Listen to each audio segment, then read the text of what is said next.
zanin voi khat local na tur ti kan mem le khong ai ban an phar sin dia alo mom le mi kha zain en bel thar kan huwa ni zana eng wangin nge cross lo ma tu la chan kan lo zero to a chu chu kan soi non man don to ma se to te chawi cross thu hi boral mek tan at na ani thu kan soya chandam mek tan pathian thil ti theina alo ni si ran de kan zira he cross lo na chan hi Israel faten danan zon thei tak lo wangin iswa thi alo tulta amai khan mi tam takin ngaya chu chu an nilova evile adam aswala an tluk ta ka wanga an mani ron chan nam nan cross lo om hi an ni ringot bok lova a airil ta ya chatu an tang khan cross lo om tur tu hi alo in mun to chu chu kristale setana vana anin do na chumi a tu zo kinge pathian dik zo tu nung hinge zui tlak zo ti puan chuan atan cross lo om alo tul to a chumi pa chuan evile adam aswala tlu to te chan chuanan po apoi mo boka setana do theizia tarlan na tan te leile war thu boi zong zong chin fel na tan te pathian in he cross thu hi alo buat saya ni tihi kan zirani tu supoi moe maya pathian chu mangai na khat pathian ani ziale rorel tu dik ani ziate adan le tu pek zom du tu te chau ngai thei mi le a tu pek zom du lo tu te chu enga fel le trapo ni se tu ma ngai thei lo pathian ani zia pholan na tu ani bok chu han lei lu pian laya tal to beram no ti om zia te pokha nizan khan kan lo soi ani zaina chuan rin na wanga khomaya chan dam kan ni thei dan ka soi dona dan le khomai na in lai chin na pathian thu ilongai thang u FSC bung ni chang riat kan en chuani rin na wanga khomaya chan dam inni nangani tho chua ani lova pathian thil pe kani thil tia wang ani love chuti lo chuan min an chuang dange yani athu kan sia te pathian ni kan za tan mal som ro se ole nau pang te tan milem te kan kap so le dona e vile adama mi hing masaber nule pa masaber te suala lo tluk ta lu khan pathian la ka theni nan lo ma pathian fa ani na khalo bo ta a rule tha ti ko an lo ni ta ti kan moa chu ta tanga mi hing lo piam chho ren ti chu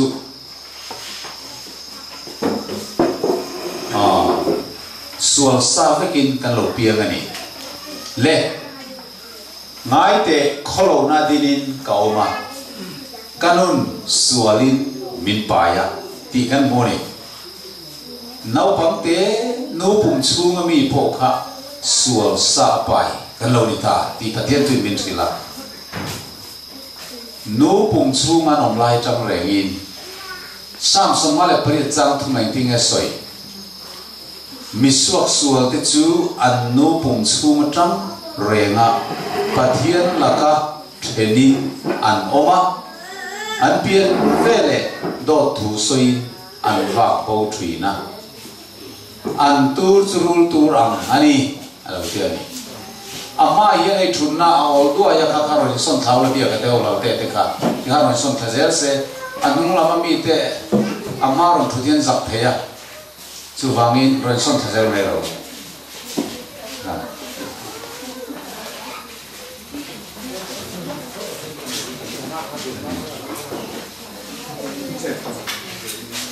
Hela malam apa jalan le?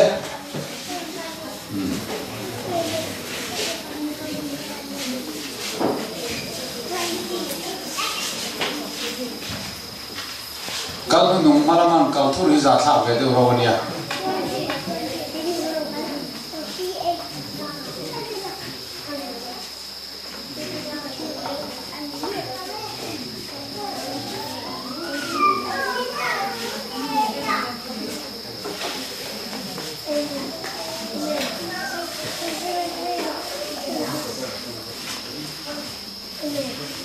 oh itu fela kan chan liang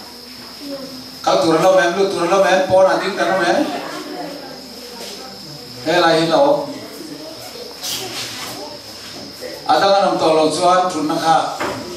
oh ti boy tolo mai ulo mo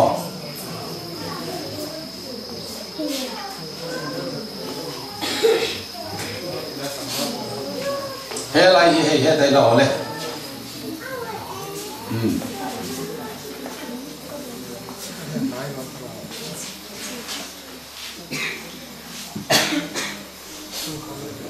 mình lâu em lâu tu mà là ông tao lâu cho ngành cho nặng hul thằng in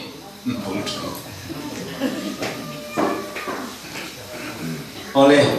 evile ada mate suala antlung nuwa an tha te local zel mi king lo piang zong zong te hi sual sa lo piang vet kan lo ni ti pathian thui min thila sakol ring sial rang ring tian khan misual anian ni sual to te kan ni wang khanin nu pum chung atang reng sual pai kan lo ni to ti pathian thui min thila misuak sual chu nu pum chung atang reng pathian la ka thedin anoma an pian vele to tu sen an wa ko thi an tu zuru tu rang ani alo ti hiala chu wangin nu pum chung nau te po kha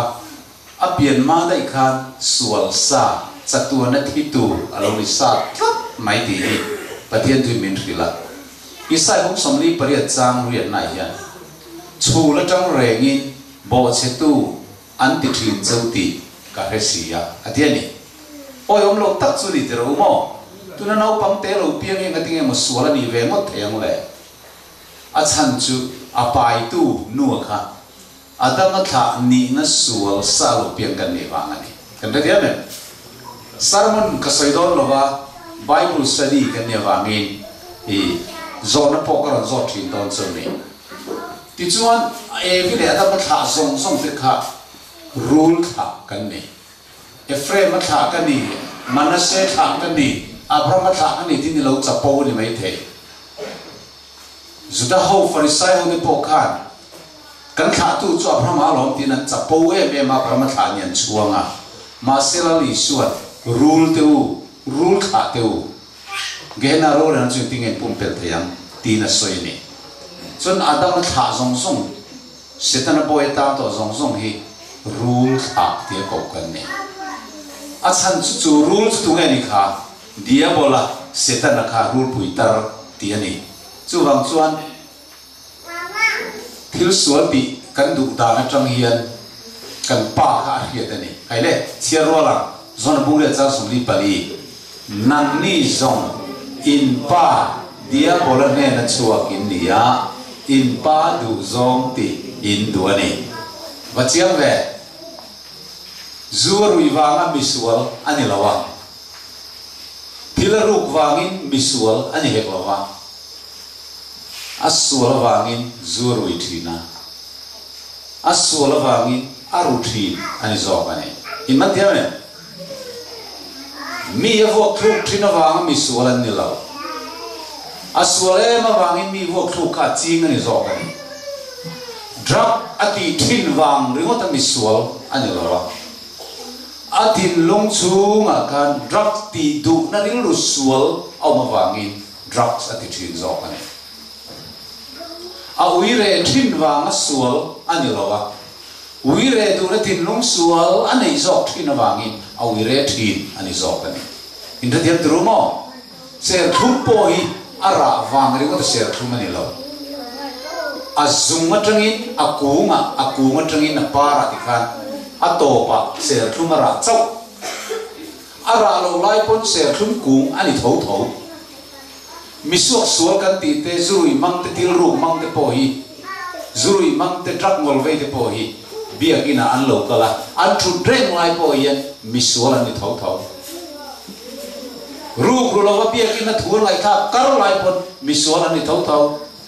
an chung ri la chu sual na chu alo trou to zung za ma thang khan dia bola tha kan ni chu wangi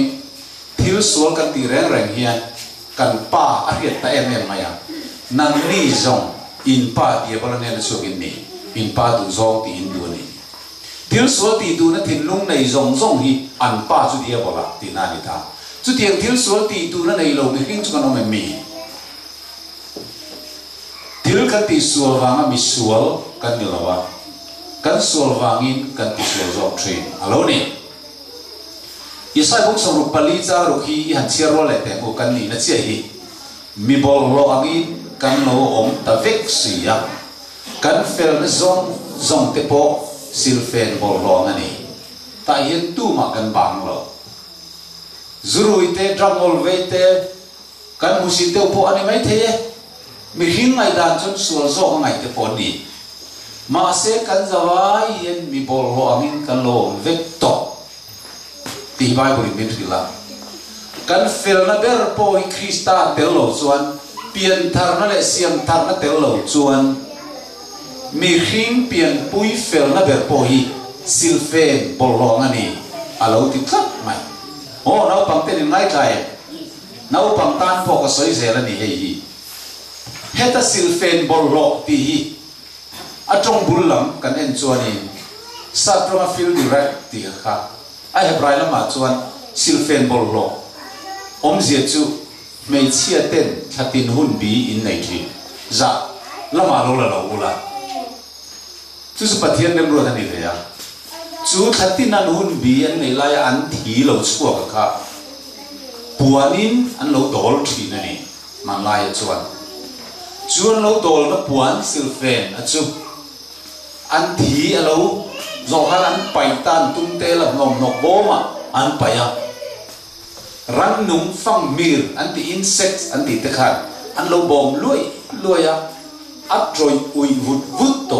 ha silfen ka ka puan sia ka chu feel direct an ti chu ni pathian min mua mi hring te fel na le that na kan ti zong zong hi Isu Krista thi sena silfai na kan don ma lo chuan hen silfen bolong hi kan ni tho tho kan polai na kan hoi hom na kan tha in dam tlang mo ka in tha ma kan ti loi loi ya trong kam thu mom kan ti mas kan chungel chu puat na le i sin na ka klap thenom te fa pa metric thata ka pa sa lo mai lo kan ni kan fa te nan pas ve si lo chuan mi fa te pas kan no pu lo chu tiang ko patin lung bol lo le ten om chu kan ni ti chuan ngalatia bung thum chang som pakhata pathian min muin tu ma re dana wanga thiam chang anong lo ti alang re ngani mi fel churin nan nong tin sia chu mi sual le ni sual kan ni na thang chuan dan han zong tha chiang don po ni la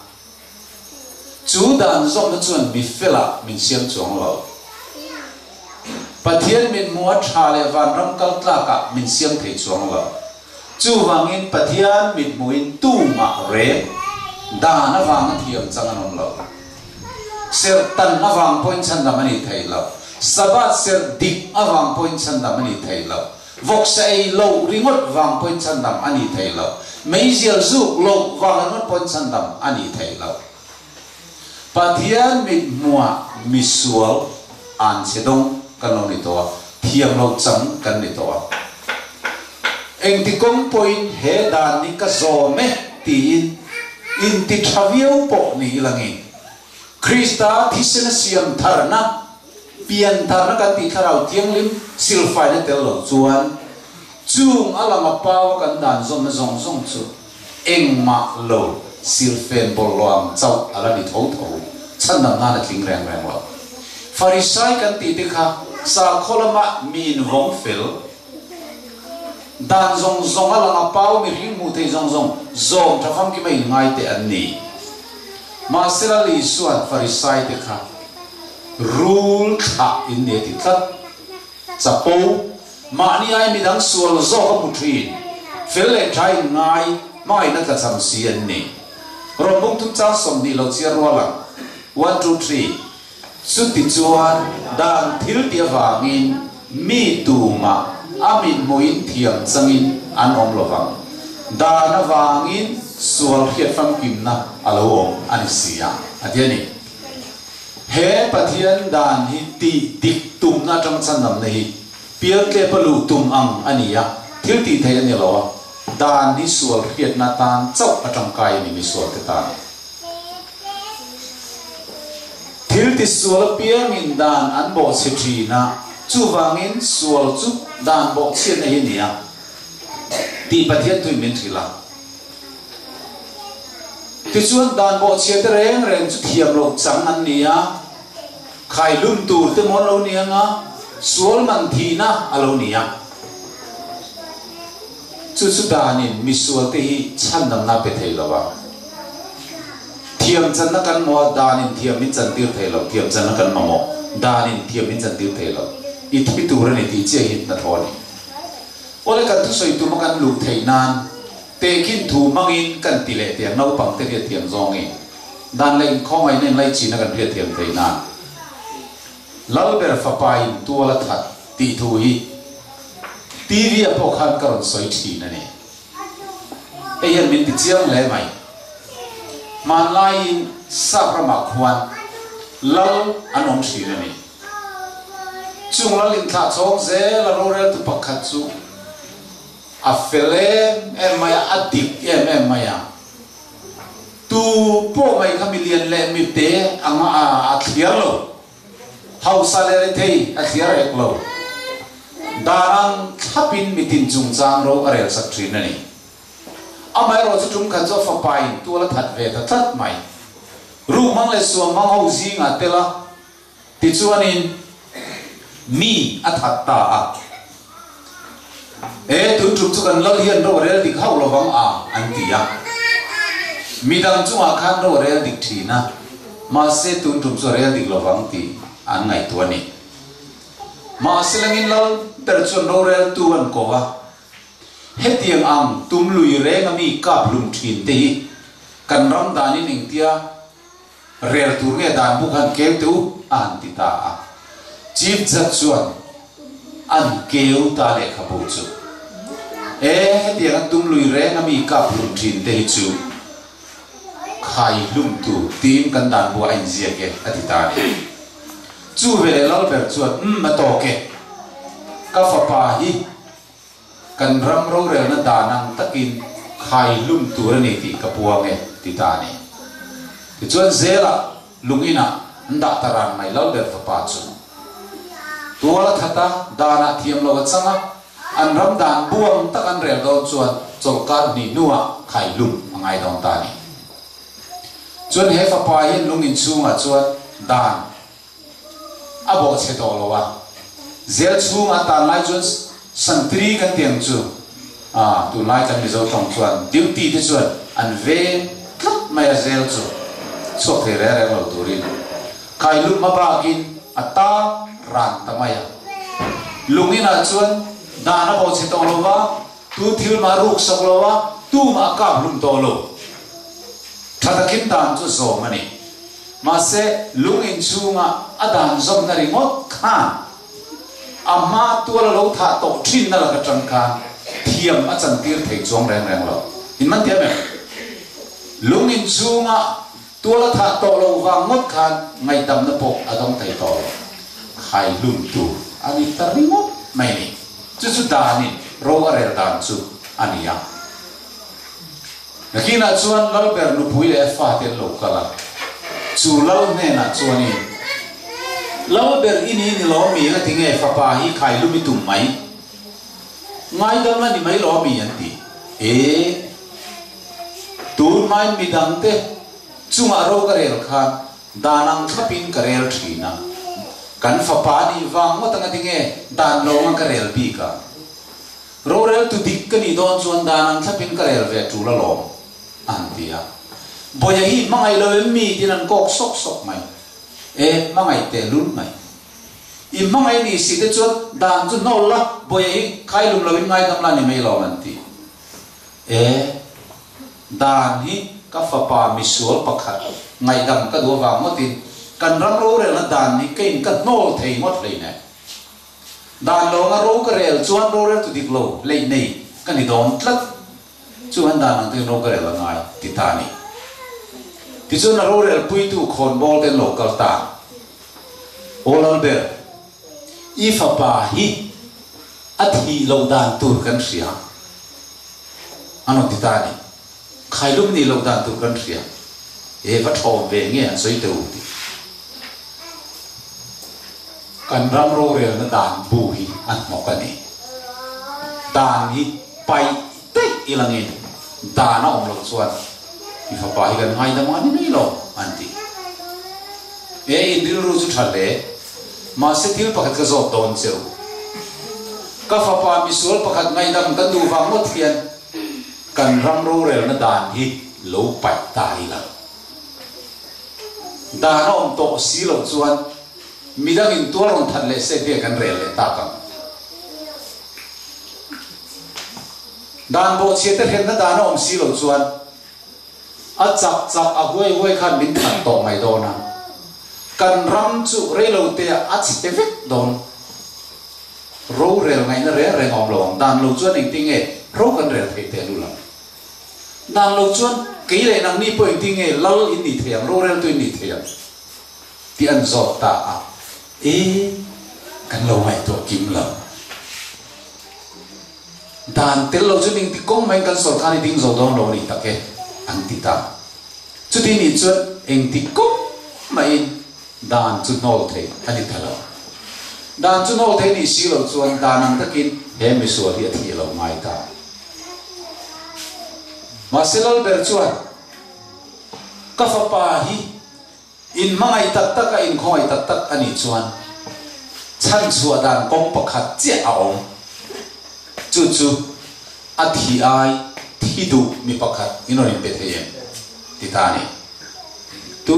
ma in pengam anong tala ka fa pathiai thidu tu mo in mu thei chuan a aya kan khai lumanga ani kan ngai dam thei chuti ani chawlo chuan ani ngai dam dan kong ong to lo ti akilani tu ma thidu nom talo ma manu nang hi boya ai ni thidu mai lo mi an tia ane mo kai ka thianga ka ti so da ni ne le a ti so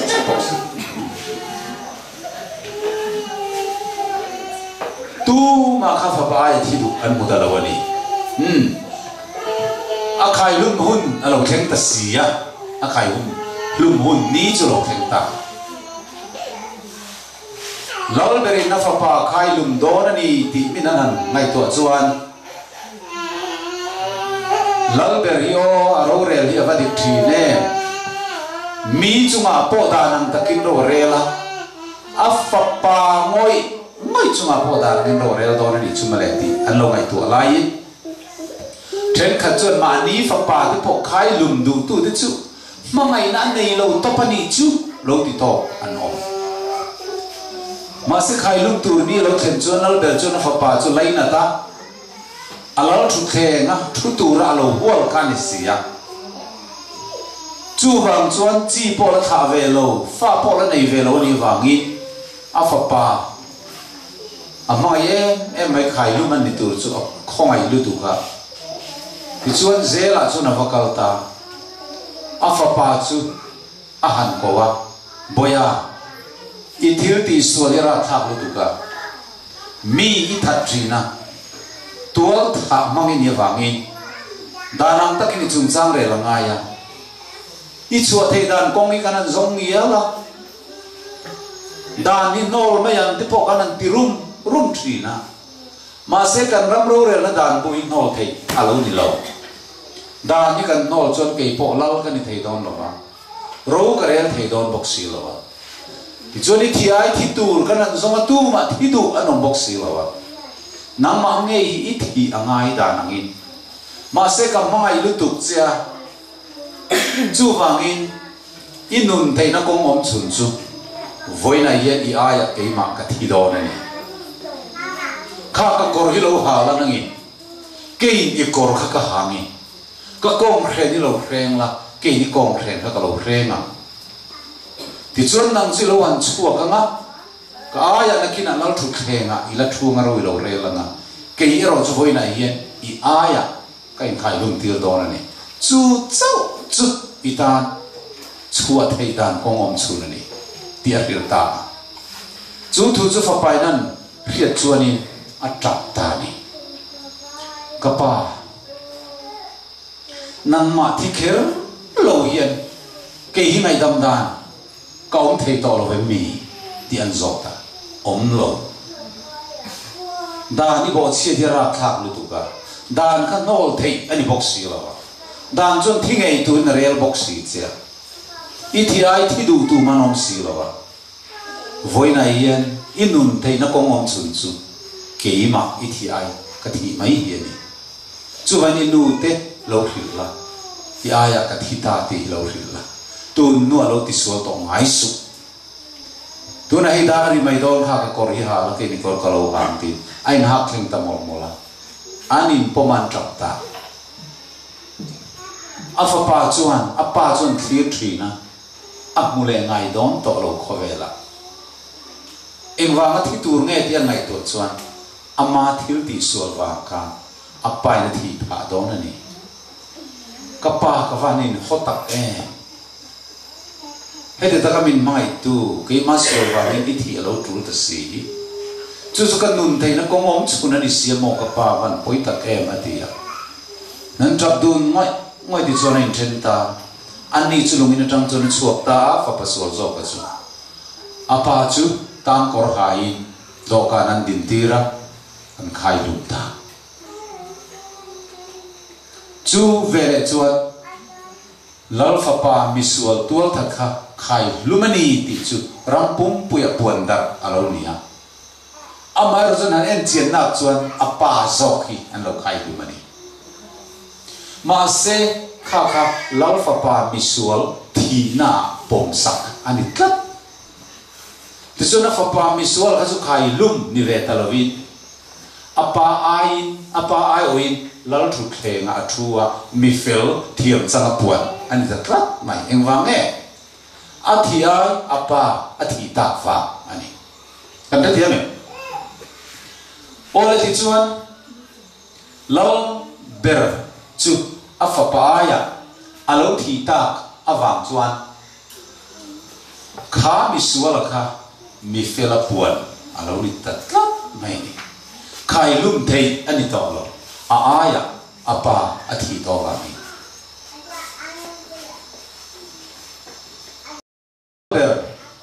afa pa aya athi na hian enge apuan chota kang le in thil no alo ngai to la rampuma lalber chu afa pa ai na lo in khai lum tir zo ka lo ni ti an than nu chuan mi thil lo enge lo la ngai rin ilo en tiang pakhat na chuan lalber hian afa pa hi avalo mangai mangai na thuk zia min an lo heta in man tiam afa pa ai ama athi du nia male afa pa hi avalo mangai vele ti in apa mangai na thuk zia mi zong zong nan chota apa ni na lalber hian ro arel dikani mi chunga danang thaparo relang khan amma chunga po danang thapin sual man thi nei a thlen tir ngam ani afahan rel dik ta kem ti chu mi thin lunga lo lang lai ta ador le chuan dan dio nol thei alo ni lo dan chu nol thei ni se lalber khathi lovin afa pa ka ngai dam ani tura ma se dan kha ing ti kong ma nol le pai thei ani lo wangin sual man thi na chu atok alo tul ta sia chu wangin dan ni a nget lutuk ani ti dam lam thei ani lo ti i mi pui ten an ri thiam ani in ri thiam en ole apalina chuan dan bo chia thi avalo poi thui ve chumi la ka tanga nun na nei le na tur chuan tu ina motali na tor lo chuan dam na om to lo thiam chan na om to lo tuar tu na mangai sual man thi na hi dan bo chien na ra thak je hi khalal ber thi na khan alo puang chuak ta ani oles tiam bok chuan nang le ke hi pian tira tangin rul kha adama tha khayo ka moi loen ru misual mai ni lovin nisual kan ni to a mi hing kan ni na hing hi mai sual sa kan lo ni to wang khan pathian lo re la dana tang chuan in thi ngai tu re nei ti hi ni top mai ni pum per na kong da na om lo kan dan zom that nei min san dam thei to lo wa lung in chung zel zawa kan dan zom na ri wa thian kan thil ti sual to na le nisual misual kan ni to na la ka tangin min san chok thei to lo wa o mi thei ka mi te lu le he thi na tak sa la ka tu nge min san chua kang atiang mai kan tan pum per nom to lo ama ro pathian tu chuan ti hian min thil ro bunga chang ru ka kan la chak lo lai khan thi tu ra ruat kan ni lai khan a hun te in Krista chu mi sual te ai chuan alo thi ka si ati in re dia me in mutwe chatua na thi tu boral tu kan ni lai khan a hun taka khovela boral ma kan a hun taka Isu Krista chu mi sual te aya alo thi ta chu Isu Krista thi na chu pathian ni nang le ke thi na khovel kan thi na apom ta ta nang le ke mi fela min puang ta kan sual man bat zong zong kha Krista Isu chu min tla sakta anu na le thi nei ti chuan kan sual lungai thla ka kal puyama ta na in belin aphur kalvaria matin atuarina chanzota ti la kan sakan khan Isu Krista thi nei pathiani nang le ke kan thi na min pom chu mi su khriat chuan a tang chuan min he tharau thiang lim thil ti te na sara he cross thu kan ai o in Krista athiani ti an zu khriat nan zu wa po na tang yen pian thar na kan ti lo dong thina Galatia bung thum chang som pathum i chiar ro lang 1 2 3 Krista chu kan aya an chedong lo ni in danan chelakata min tan chuak ta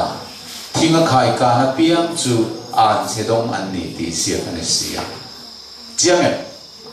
Isu Krista chu kan aya an chedong alo ni to min khai lu na tur chatur kan boran tur aya kan cross a Isu chu khen be na lo om to nang le ke hi kan thi a thu to lo korin thom ni na bunga khan chang som pale mi song song thi ai mi pakhat a thi chu wa min mi zong zong chu an thi ni alo ti to chu mi zong zong zinga chon nang po itel ve a ke po ka tel ve khai le kan chia thalenga Krista chu kan ti to lovin ka tin kan chia ram Krista chu ka aya tin kan chia thunga ngo mani cheu ga in bela chia ram le Krista chu ka aya an chedong lo ni in dan an chelakata min tan suakta aparo kuye ka iti ve ngam tem zai na yan ke mi sual drak mol vei zumol vei mi hur sim thei lo zung le mo me rui lo po ya tang mi sual manin chan dam thei lo ka aya la li suwa an kheng be iti ve ngam toy ke ma sual wang chawin Krista ka thiani midang ni lovin ke ma wang iti thei tita bung thum chang a lo chiar lo le mia thil vel takati ke ma ni nge yati sumi avang ni lovin siam thar na le sil na tharau thiang lim siam that le na chuani a khongai na ang zel zokin min chan nam ta a chiang em chan nam kan ni na hi thil fel ta kan ti mấy kan zu lo va ku va kan ei lo va vok sa kan ei lo va sapat kan ser that va ni lo fin atian ni chu iman tiare siam thar le na sil na tharau thiang lim siam thar le na chuan a khomai na ang zokin min chan nam chumi so le thiam tu te nu na ro chuan min chan nam tu mai le na lo piang ta min mai tu thoi chak na alo om ta chu wangin Isu Krista cross min chan nam na hian enge aro ta lan tak le i ai Isu Krista lo thi to ka ai Isu Krista lo thi to ti kan an thirian cross kan thirian enge cross thu puan chu chu i lo zir ve teng le pakhat na chuan pathian hian min va lo mai em cross Isu Krista thi na kan thirian misual te mai ni ti trong angai to lo soi po ngai to lo a chiang hal to ni zana lo kal lo tan punga ka chang te chuan kal anei to lo wa a kal pani a chia to wangin a thi don ta a kal pakhat pe tu om chuan an aladam le the an la chandam le the tu ma kal pe the nom lo anau tharan a peta a kal le lam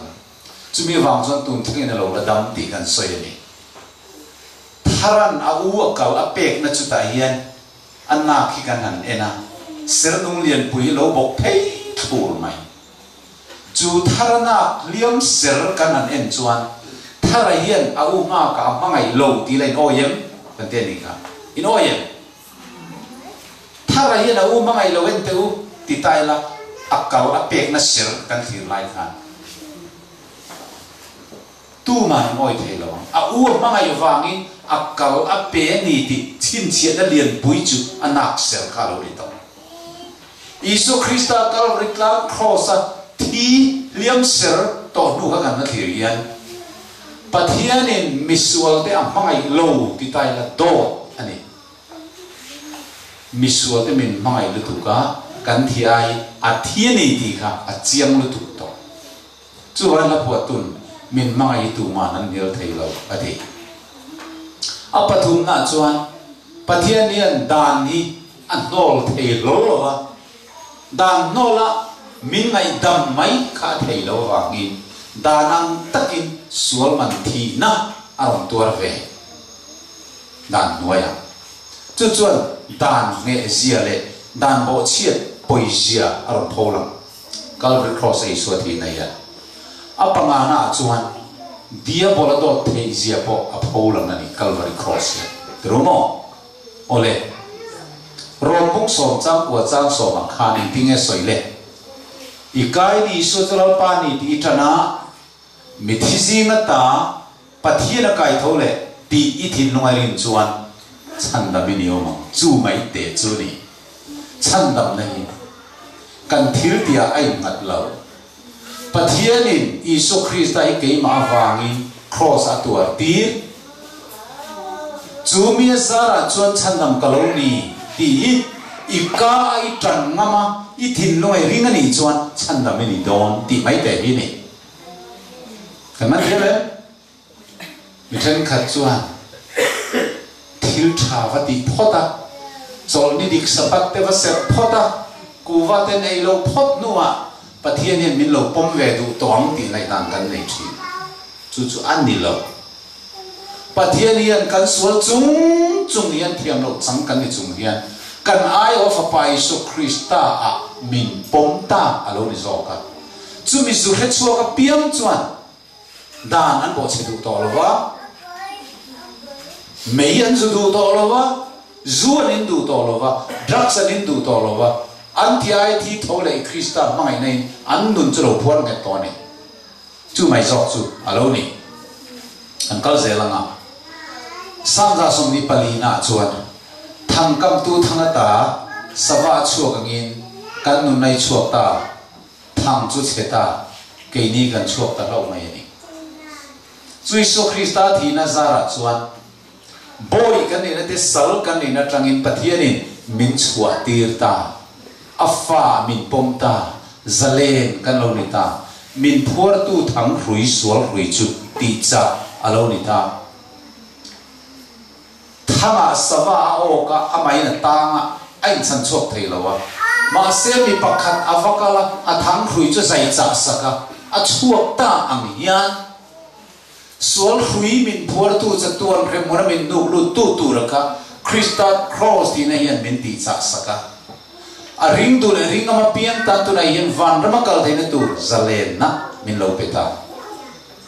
chu chu a bu chiam tu te ta nar phal anilo ole kan kal por por ta ani le khomai na wang chan dam kan ni ta ka wang chuan dan chu kan bo che thei ta ti na niang em ka zo na in ngai kha em ni chin lo in tam fa paswala kha athiai apa athi ta ka wang kan adu du tha thei ta ti na ni theng em adu du tha thiam ta ti na niang em ani lo apa khana avakal changin asual na wang le adan bo china tual tha thin na wanga apa athi ni ti ngai tu chok khan alunga chetrina apa khan nung chu avakwa kapa kasual wang ring mo tayan di poi to an ditak atia atap trina tual han tha le kha angam to lo asim chiam em ani chu diang bok chu ni su Krista hian dan bo chiam mi sual kan ni na thangin dan chen di kong ma pal sam chi ni lo wang khan thitur kan ni ti min ria maro chu chatura kan bo ro chu thal si lovin kan thiai khosa alo thi ta awang hian khomaya chandam thiam chan tir kan nia chu mi ni wang chuan he pathian dan te kan bo che thei ta ti na ni ani tua kan that thei ta ti na ni ngem chol ni bo chia da poi to lo ti na te ni ngem ni hau lo mai chu ti takamin mangai tun kan thi ai min thi sakna lu chia he tu de chuan he pathian dan ni an bo chengam to lo an bo che du to bok lo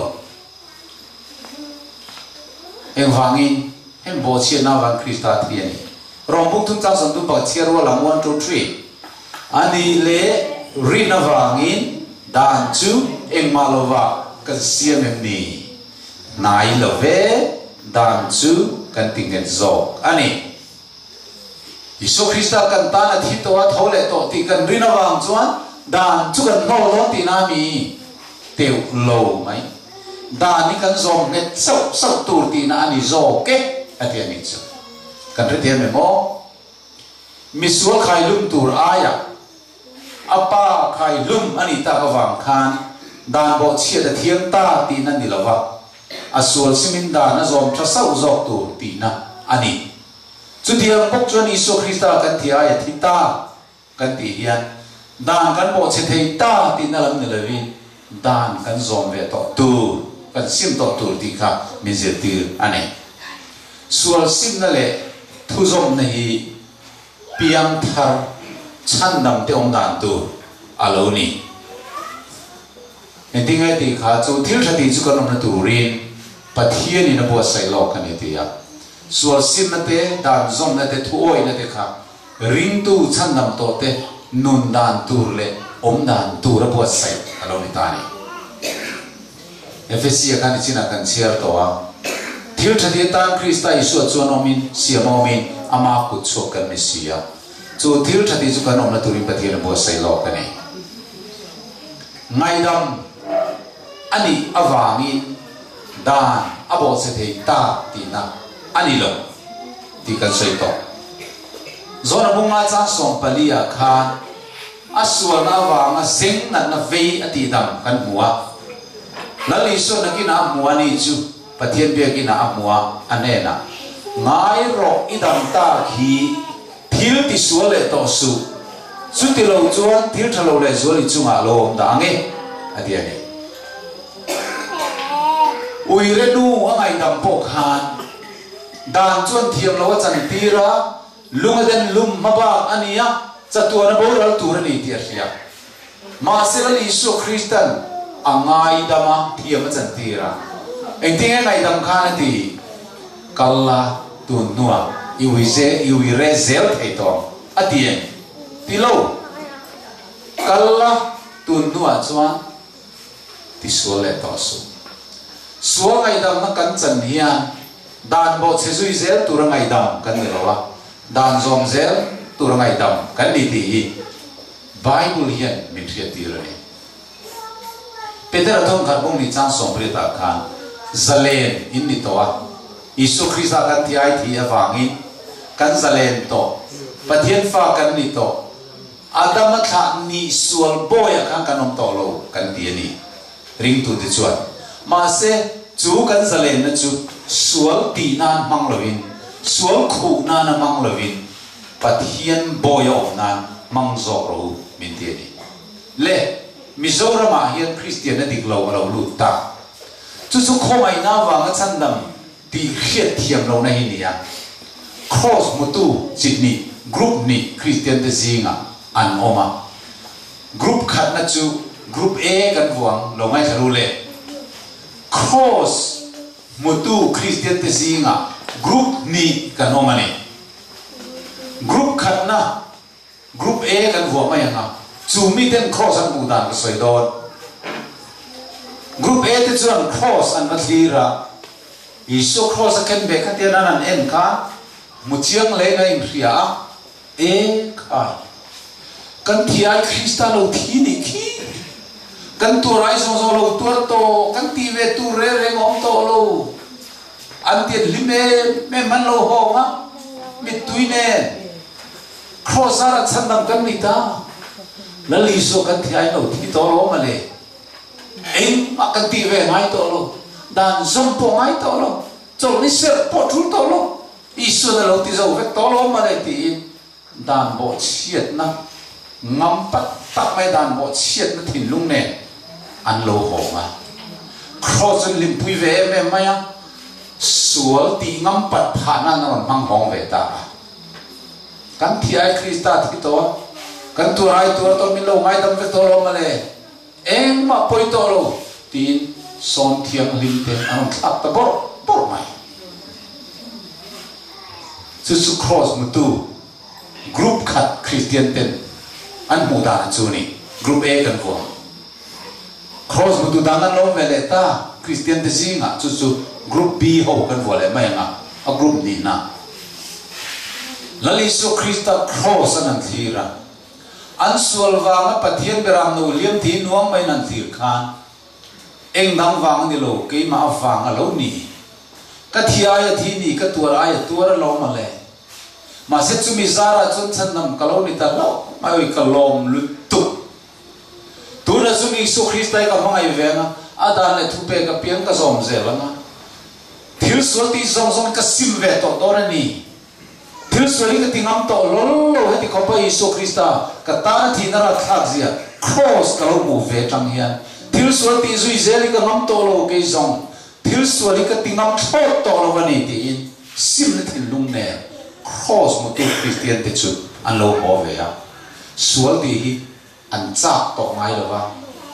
an du to bok lo wa an on sim ta ni group A cross mu dan nge ti ka nga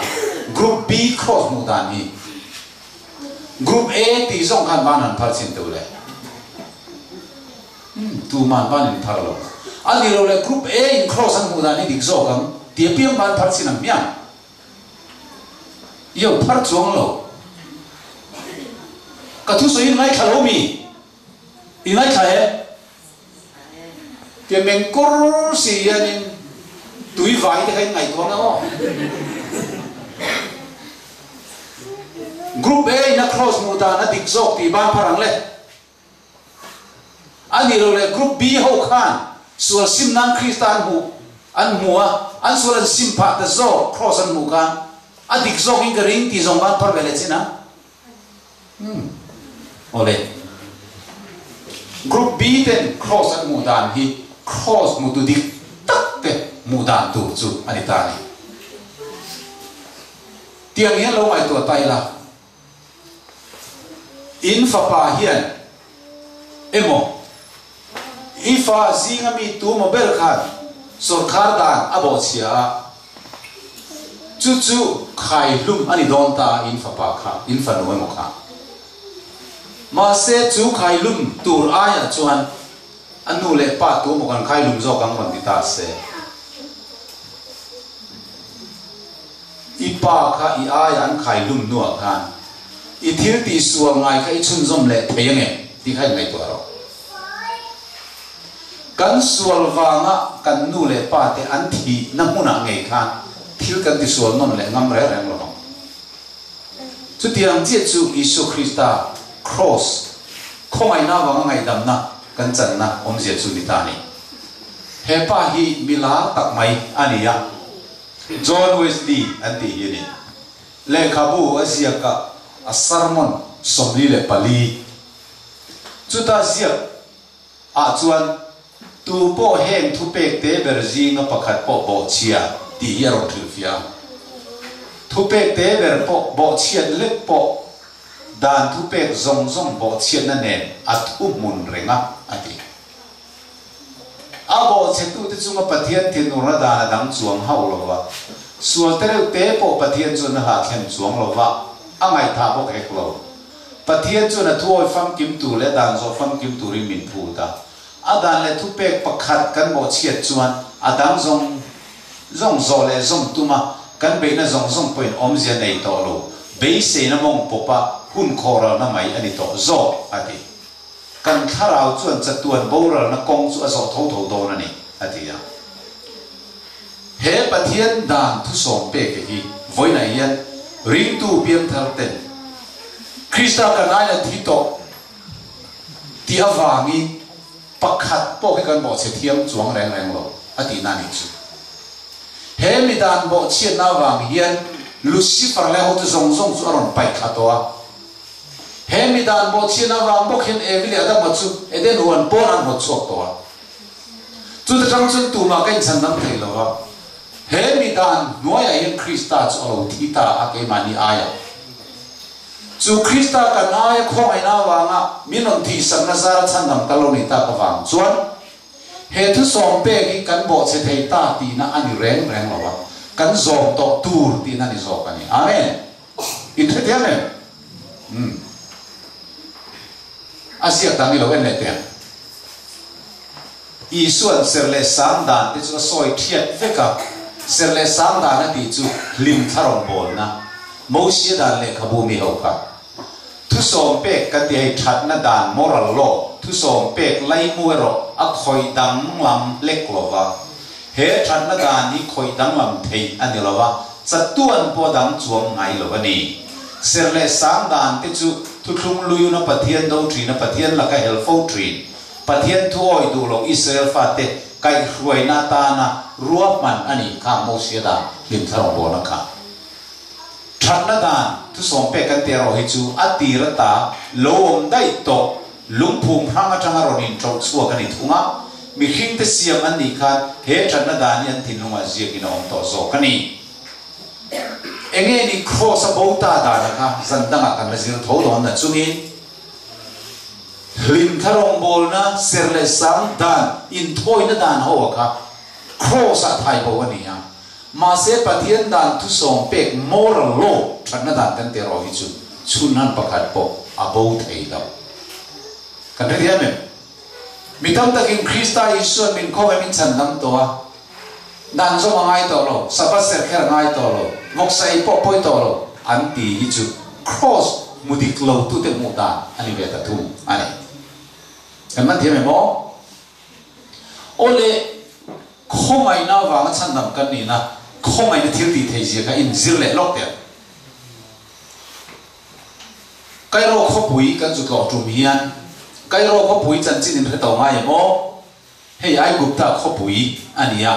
kai ro kho pui aro pui viaw ni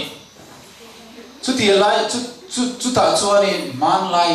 sal an zuar thin ani chu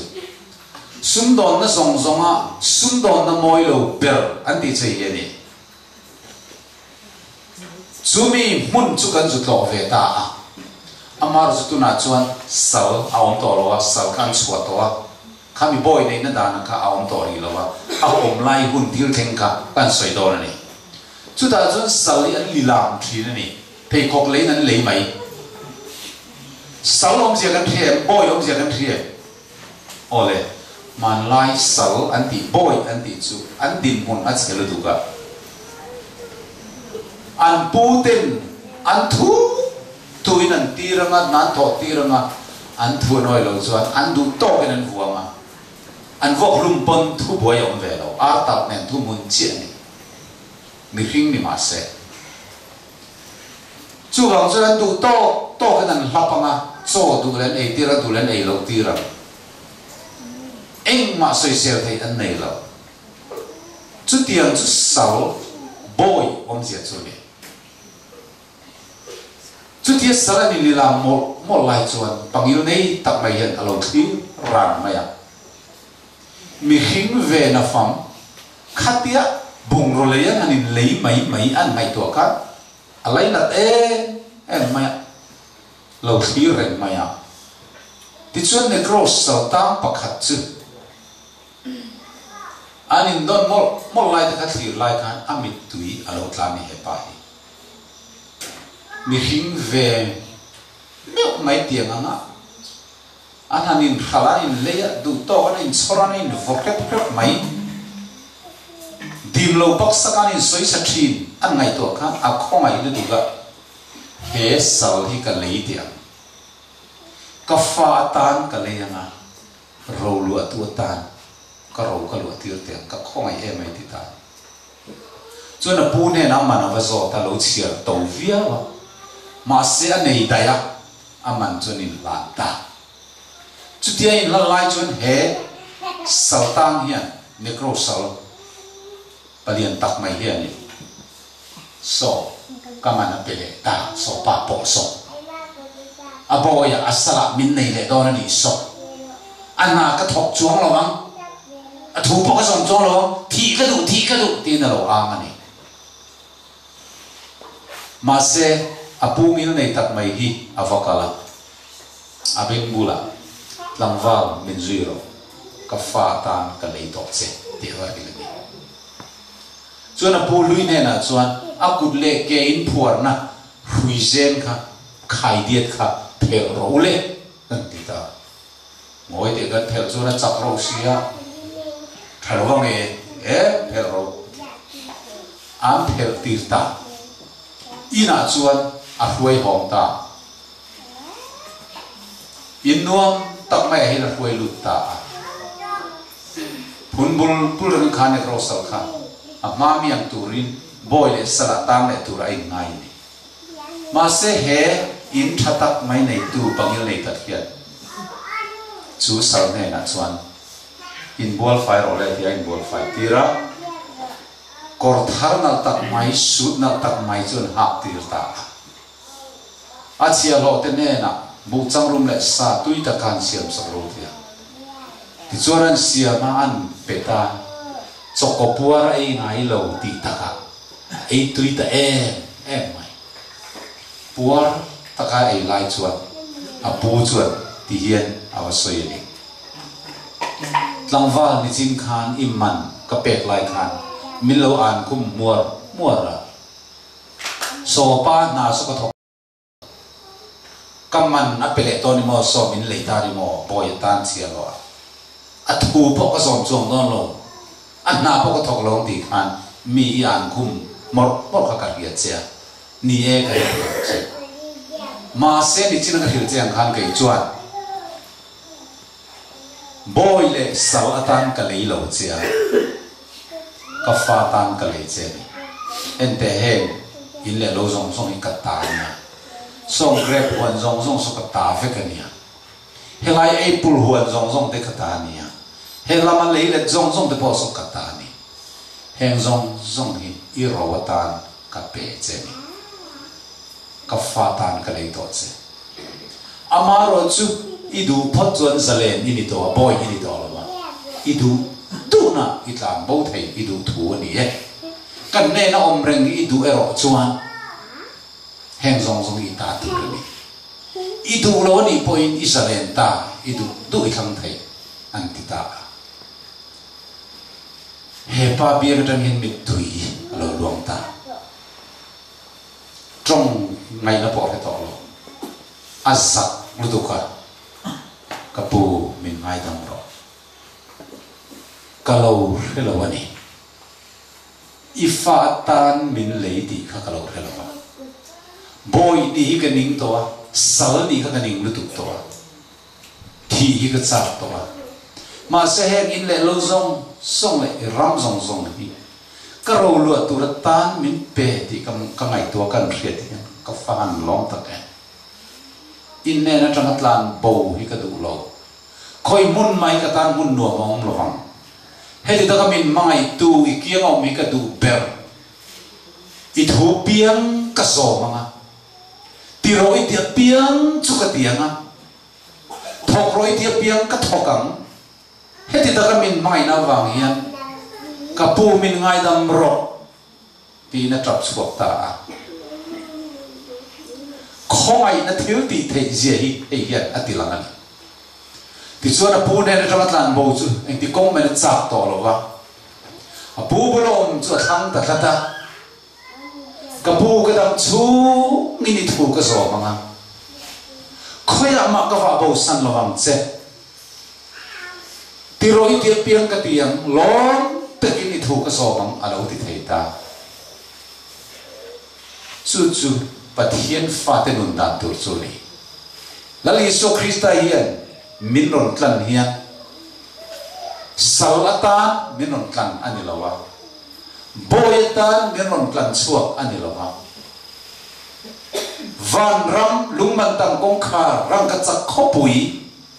anom zia soi lei thai lo chatuan an nun na le em thon na mun chu kan chatuan ro lu turin min pezo ka chung mangai na ro pui tak mai awang chuan ama nun na sengin min ron tlana khomai nei thiam min ron chan tira boy ni lo turin Krista chuan min ron chhuat tir ta chu min thin lung tak a lo var po a Krista khomai na thuk zia an lo mo thiam hian adan le thu pe zon chak na thin nunga lo piang thar ve ta a chong ni thiang lim tak mai an ser chak na chu alo ta ei su ti piang sabol lo le thil bol lo zu le rui lo te po chu ka ban san tong ti kha alo nuam ve ta chatuan ram ki kan chatuan into Jerusalem tarikh kan chan vo tu lo ni ti khetu ti tan chuan mei sial han ban san mai te ava har lo e zu han ban san mai te ava han har lo tak e a lim om to so kan in the tiame man kum khani reverend vanong ha ka le ho te Canada rama zaipol zedie zaipol kha anju kal thina zain ram anju fang thina ma sen zinga khan meizu ru chi an lo om ani ome anju mol pho de wan yam sa ho win di ho te zinga hian meizu mi piang thar lo iron roi tel ani mo an lo tu nyome zak mai khovel ram da nga chuan min me zu chuan Christian ni tian oi thei lo sada te pe lo no chuan Christian ni khan ring ve thei lo ru mang suam mang street girl street boy anga min an ngai ni chuan le dia lo ai zon lo thil le a America ram te Canada ram te fang tur sai pola nen bo sai le lai chuan an ho tu pa per wa no ha ka chuan kan zinga meizia zu le sada mo ru ching te lo min ti sak le ma ya tu na ram kan fan le na tu re chuan zu le muang sim thei lo chu tu ma in kal to lo wang ti che America ram fan lo kal lo an la lo tu khan an va han sim chiang te re nge man meizia zu ru kha America ram Canada ram kal tur mai an zu le muang an ba san thei chuan satuan pilra mangai naram lungai chumpui te kian naram Jerusalem tharlu tu tan chuan he khovel zule sa drugs mesia han ban san hi awan har lo en tro ipai tai hallelujah voina ai nga na he tungai kharin thangi mina ai rin thangi mo kapai effect don kalau tile zau thina tia ne mia to ni la li so mengi ole Calvary cross pathian min khongai na thuk zia min a hiat tak lo chuan sual sim hi an thei tak lo tin cha tuan ram lut zia kan chan vo ro pui tur zia hi min tharawan mu tak lo chuan leilam thil hian kal san phal lo mi pat mei chian na sual na te hur na te mai poi an kal san thei lo amai ro chu tharau mi ti va to Krista thisena silfai siam tarle na tharau tiang lim thil ti theina silfai te chuan Krista cross chiang takmen pathian mai na ro pui jan an mu chuan chatuan ram ki kan ta tu luman nam kong khar ki ka tanan nam honga eng tinge ha po tu na soi kha amoi jia soi sen lo ram chu thiseni na hong ta sa len na ram ka tharau chu mo chu zong ve la khovel ram zong ala chuai do nan tia chu le thale van tharin tu de on tu heng building concrete ai ro pui zo an chan vo tu ran han hian khovel li enga ma an ngai to lo mo sia khala wen tai la fanro faro fanwa fa pa vo thei khania ai utara ma din mun sang tak cher thei ani ma se chatuan ram kha thira Krista an musin na Calvary cross khan ngai to khan he khovel thil mai eng ma lo alo nia reilo te suan no ngalim pui ai chuan pathian mi te na ti tu da tuar a thanga mu thei lo chu mu ni chu mi wang chuan a tuar fan ate chu hong sai na hian he pathian khomai na wa chan dam kan ni na hian thil ti sual turin license min pelova Isu Krista khomai na wa chan dam kan ni na hian dan bo chiat phal na permission min pelova dan bo chengai to lo turin chak na min pe zo kani na menen he ne kro tlangwal hian apu thu khasom tum na reng anei lo sale boya bok le tu rai mai wang khan ma se heng zong ya ro tur ama chan vo tur ri ti an ria khomai na wanga apu in boy ni na tang na tlan chuak ni tian thiat khan apu thoi ka chak ina chak et to zo kani in the diam teru chu wana li so Christian sura to na minan chua zalena afata na ham binan vo hian afel na korfual var chuat min thuama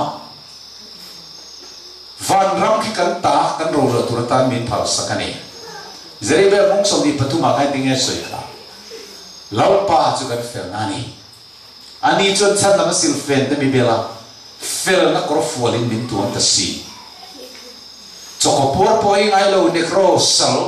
an vo ser diai doi kor angai lo kha apu chuan kor na lutu a tir ta ang khan kan pathian hian nang le ke suala tu che to no hi mi ne nga man ngai to lo khotlam ponan nui sok to zule sale trucks in ti boi to lo ni mai la Krista Isua in min non khanga mi fel tak in ti te lam tur local kan ni lo mi sual te lama simpir tu local kan ni atiang in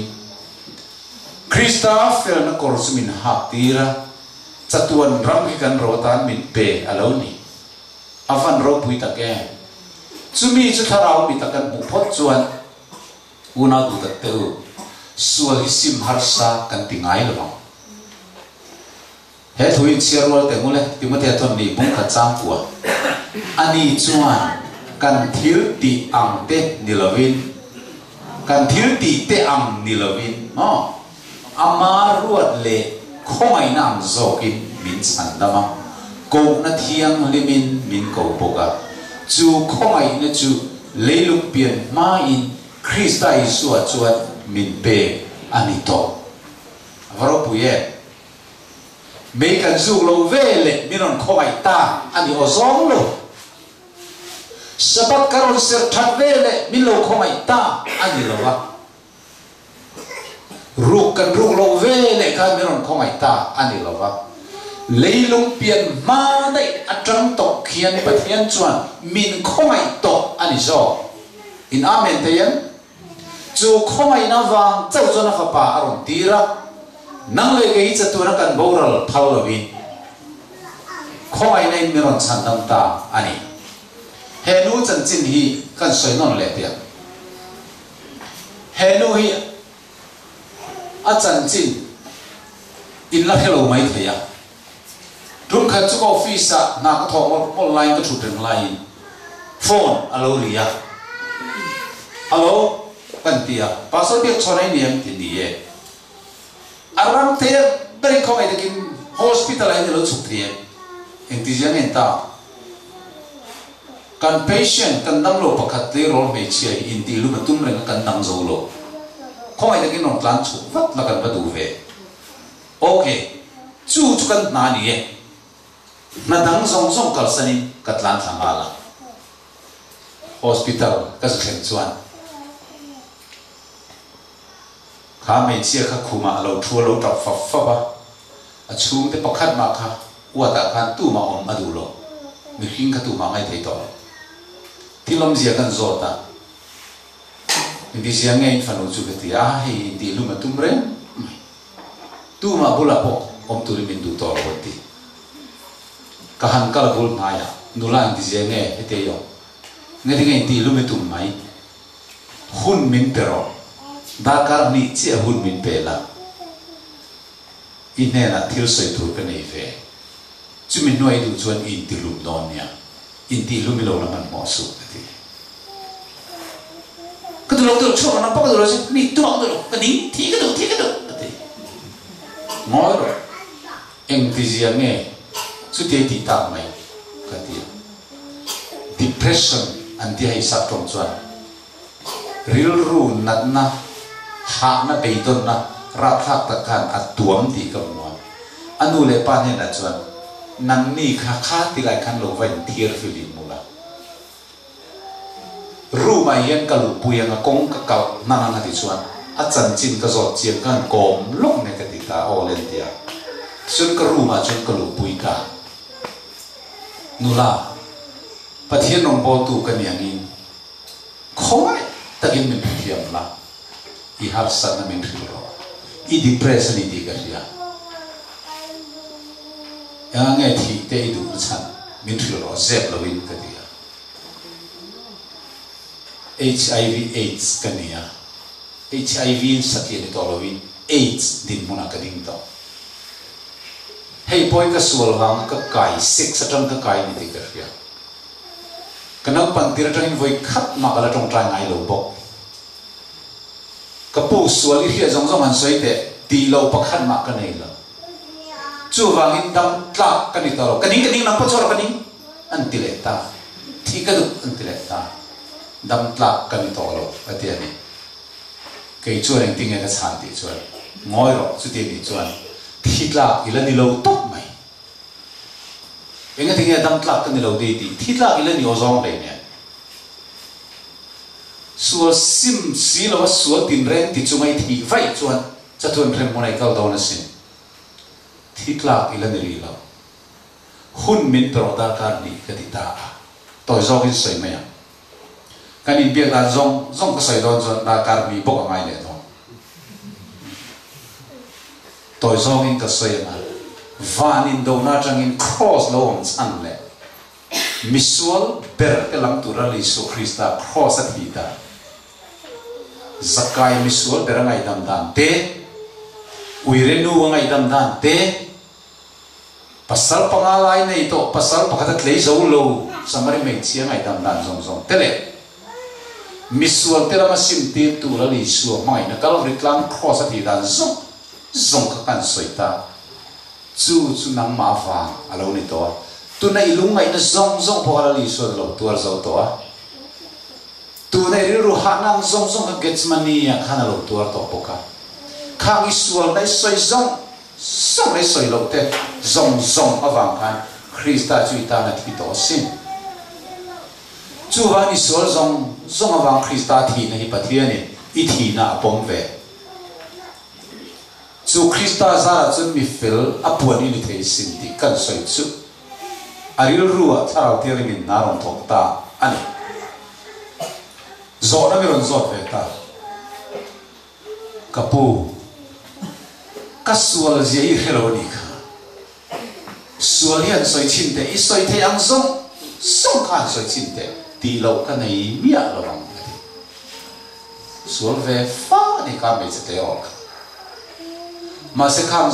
song kha an suam le a le chu ka khreng tol wang an tan ka fa pa a thi a tia lom he isual na kha tam zo pu le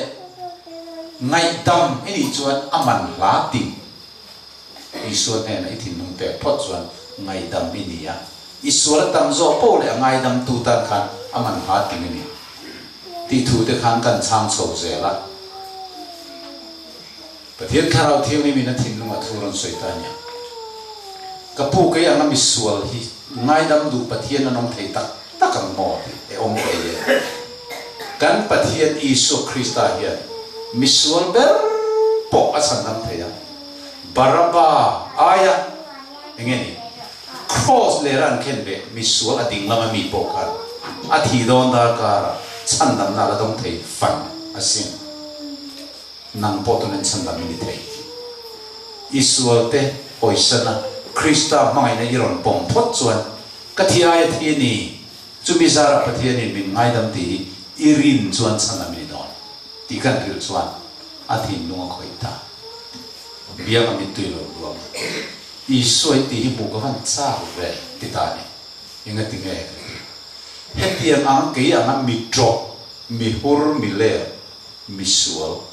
chu tiang po ngai dam du pathian chu am mel moi ka van chak tak em ti ta ni apulom ka chak mai ka pu ti ta ni chu ila om khopam ka ti ani ti mai hian min ngai dam mo an ti thina ti mai khar ngai dam ni atan thil thati ka nei silawa ti thil thati chu pon chenang khayang chawaniang itana Kristan thilati to zo na athi sak to zo na che kan pathian chuan i chung chang re zo i thil ti thada wa chan nam tur ini lo Isu Krista itana thi na zo ka khan pathian in isual aphum bo to chu tu na in simin ala mi lo hoi du phot chuan tun la la hian isual jong ngai na min don kan ti chu alom ta du ka trong trai du em cái tiệt tuổi thì ta alu cuma ut kan ada kan trong trai saka khai le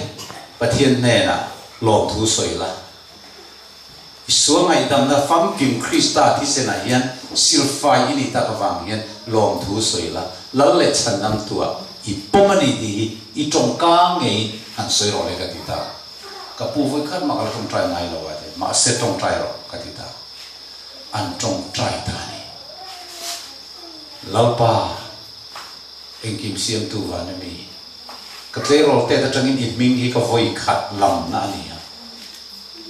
ka sual zia chu i refeka mas chung zong sum chu hoi nai rian Isu Krista thisenin min silfai min ngai dam du ti ka ri khalom lu tu lu pa tin trap ta mai ni abiang tang mit tu yan du khazar kan an amen chu le khwan kan mit tui king luong mai kei po kai sum thei bik lo so kan an amen ta ti khani suwa te ngai dam ani kapu di hian mi suwa ngai dam thu ni ta mai sia mo ni mai e ti nga ti ta zela te eng ma ti tu re nei lo ngai dam ni na karin nai puang suwa la atan nu ma lo ibeng be thiat thua te kha ila pot thave na kina ingun bun cheng chung te kai li pa ma imit noi du riam mo te kai ti re nga ti chuan baptism mai la chang ma chu zong chu mai eng ma ti ngai lo chan da mini theina ti tur pakhat mai nei lo wa chan da mini theina na ti turom zong zong chu Christian ati zo to a chu irin mai hi ato ke katia a beng be chun pot tha chot ta do ka na ron da beng le lam chun pot tha le chot ta do ka na ron da a jin ki kor to tak ka changi te changi dam doi ei bang le ku va khor ron da ya ron khor le arang ka chak ngun le thi le beng be zong zong ron phor tan ron da ta khang song ka du to lo cái chuyện ngồi tệ thì bên bề lệ khi hàng về lấy chút răng cắt sạch tầng cà rô về là tàu đôn riêu mày à khảo là ipoket manitan mang rõ cái gì bắt thiên đủ lộ zong man khắp bắc khăn mà cái đủ to là bắt thiên đi chung thì khăn hà rồi mình tiếc cái này là đã ta chuyện mấy giờ zong xong thì bỏ ra sim tuổi à đã ngà là bắt thiên pha cái này to chặt tuôn nó cái này to và cái vào lỗ tật em à thì nun thar alo chẳng ta cả alom lu tu cả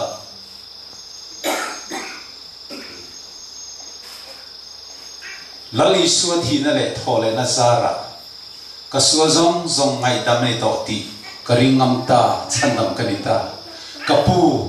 eits ka fail hong ti ka fam lau ta ke ram ti ta ni chu eits kilo ni ta lo la tu na nang ne ka rin tong lo wanga kristan mai na thuk je ti ang ka don si lo okay mang puk ka puan tam chu ka hil ve don na ti ta nun thar alo nei ta ni chu khong ai na wang chan nam nong ye chu ni pathian khong ai na han mu chian chun mo nun na sual thin nu sual ni atlen fai tok sual ti chan na khong thei to ra ti chu na nu te ne na ka ruai ta in fanu hi mi thar alo ni ta ai ti lum ngai do to lo ti ka zu ti ta anu te nen chuan an hong ta thum nuwa anu le pa tenen basara kai mu lau mai in fanu khai nge an zel oi bible hi chiar reng mai pin dana ai khunga athian lui te kha ko khoma i suwa chan chin ka hile te sim ro sim pheni ti ake spui ho kha ko khoma pathian thuri na buaya zuk le muam la cha ti du ren to lo mai cô va ponan train khor khat po amam du to lo re oi kan lom zia hi atia ni chu engin ne sul chu sim tir ta pathian khomai na he na chuan a thon mai chan nam kaloni ti he na chuan thil sul ti to lo turin power chapna alo petani pathian chu fakin nam ros zanina yan chu tiang anga sualina lo boy to mi sual ni in ria chan nam na po be sei ve ngam lo chin thalo zu le mo na roi ti le drugs mo me che pa na mo kan lo chin thin to wa nga sualina phor ve tlat van ram po be sei ngam ve to lo kan omen chu tiang mi sual ta na li suwa lo thi ti ka soi du ni chung mi tan chuan ni chan chin tha hi fel le thai ti tan chan chin tha puan tu kan nei lo sual in ngoi mani chak thei si lo ti tan chan chin tha kan on puang ani he pathian khoi na hian sual ti to lo turin chak na min pe thei ni tu po kan ne na local song na chuak lo adia ka sual te cross ma kalar pana phurta eng sa tampo ne rose angai dam tuani hallelujah he pathian mai na chan chin hi unau tu ta te u pathian in kan hian lo at lau lu tu cross eng wangin nge alo na chan misual ten nun an nei le theina tur te pathian mai na thuk zia puan chuan te kan sual silfai na ta te le se na do te zia puan chuan atan Calvary Cross pathiani abuat sai ani chu wangin zai na hian nang ni thokrim le phuri phur zong zong teu kan ne na local ula keiman ka chok ti rang chu minti suana ne na Isu Krista ron pandu zai na kan omen lali Isu Krista ne na ka angin ka local do sen ti kan omen chu nom chuan zai na hian thil mak alo thleng don pathian tharau thiang lim chop le chilan na tho kan mu don helai mu nai hian ke hi misual chu kan ya thitla nung tla to lo ni ka in ria ma se zain chan chin tha Krista chan chin tha atang hian be se na kan nei ni ti thei kan om chuan zanin la poni sual na ni sual ne na ronin lan la misual kan ni lal pa min ngai dam ro thu pha ka ron choi ke bula ti non tong trai ma te he fa patlan bo apa in lama sarua ka lo ho apa nei zong song lak saka anei zong zong general tu khan ka thonga ka pa ne na ka kal tian tia apa in lampang aron pan don lai khan la taka om lai na pan lo mu di vai lu chuan afa pa chau tak mai local nangan mu chuan avat tlan ati apom tai ra chu to fok ta afa pai ngai dam po adil man la chu ta afa pa chun ka pa nang ma chunga le pathian min moin til ka ti suale ifa pa vuat la po kani to lo ma se chia ro pakhat ang tal khan min la pom theng em ti in arong tong chua ka ma se pa mai na chun chu ngai dam na thua chak so ma dai chuan avat la na ava pom dai to chu wangin Isu le thu pha choi I mui I phun chua ma dai khan Krista Isu in lalpan aron zong hu to che pathian mai ne ro pui lu tu silfai thei lo chu wangin zai na hian he apa hian eng ting e soi kha puan thaber khan laula ron sin ti ro ka fa pa he thia alo nung le ta abo ka mu le ta ti hei pa mai na chan chin puan chuan na te khin thu Isu man chu ni le he khongai na wang chan na ro pui tak mai kan lo khre te hi kan tha tham chuan chan na tu ta ngom thei to chuang lo khongai na wang chan nam kan ni ni hian zol ni bo chiat phal na min pelova ui re turin phal na min pelova ru turin phal na min pelova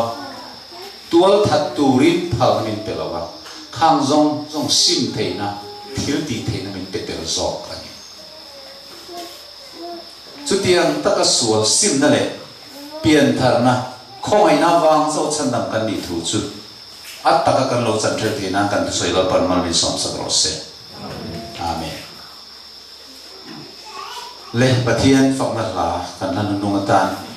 kan lo sahawanga lo se wa na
mi dang kan lo mem